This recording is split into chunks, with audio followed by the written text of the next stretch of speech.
I don't know if you remember the end of COVID 2022. Yeah. We had so much fun. Everything was great. Then came, like really soon, then came the cost of living crisis. We had energy prices.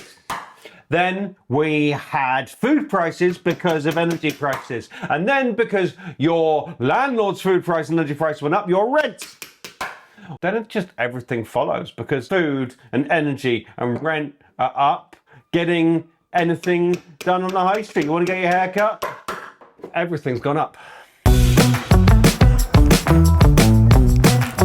This is where the cost of living crisis really starts, because all these things are up, but you know what's not up is your wages. At one point, inflation got up to 11%. So if you had a £5 shop, that suddenly costs you £5.55, and that 55p has to come from somewhere. Maybe you are rich enough to just suck up that 55p and go, 55p, what? I'm on it. But maybe you're not, because maybe your wages, which haven't gone up by 11%, mean that you don't have that threshold, in which case that 55p has to be absorbed into the £5, which means you buy less food. And there is nothing grimmer than buying less food because of inflation. Let's have a look at how this happened. The first one that went down was when Russia invaded Ukraine. We buy a lot of stuff from Russia, and we kind of stopped buying it when Russia invaded Ukraine. And that got our energy prices. And do you know what uses energy? Everything. Like, imagine a farm who uses energy to produce food and then energy to get the food to the shop. The shop stores the food. So all that energy, bang, bang, bang, bang, bang, bang, bang. Right, so energy has food. That's knocked onto food, which is making everything cost more. And we see things creeping. What doesn't use energy or transport or food?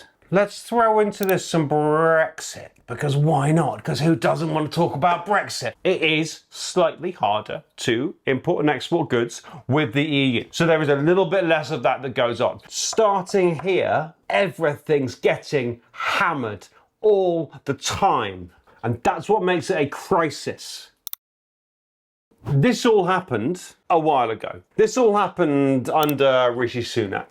The good news is some wages have started to bounce back. Lurpak was a fundamental icon of the cost of living crisis, costing £7 a tub some places. You can now get it for more like £4. Some prices have come back from that high. I'm not saying Lurpak's the most important one to have, but look, it's come down again. We've seen generally inflation falling, but when inflation falls, it doesn't dip. The rate of inflation falls. So if inflation right now is 2%, that means prices are still going up by 2% a year. We're catching up. We're getting there, step by step by step. I think we need to have a little debate as to whether it's over. And I'm going to challenge my number one debating friend.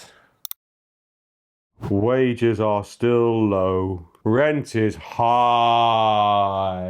Life is still very, very hard.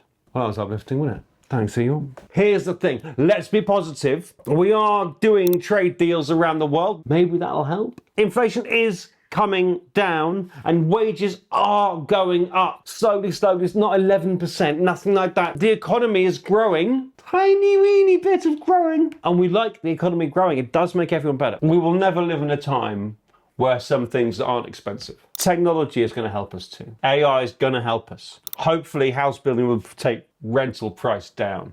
Hopefully technology help farmers get food prices down. Renewable energy will help us take energy prices down. And do you remember on here? Do you remember how energy prices do everything? Maybe, slowly, we can come out of it once it's been given that name, that cost of living crisis name. I don't think that'll ever disappear. The worst people off in this country are never going to feel rich. So there's always going to be that cost of living crisis somewhere.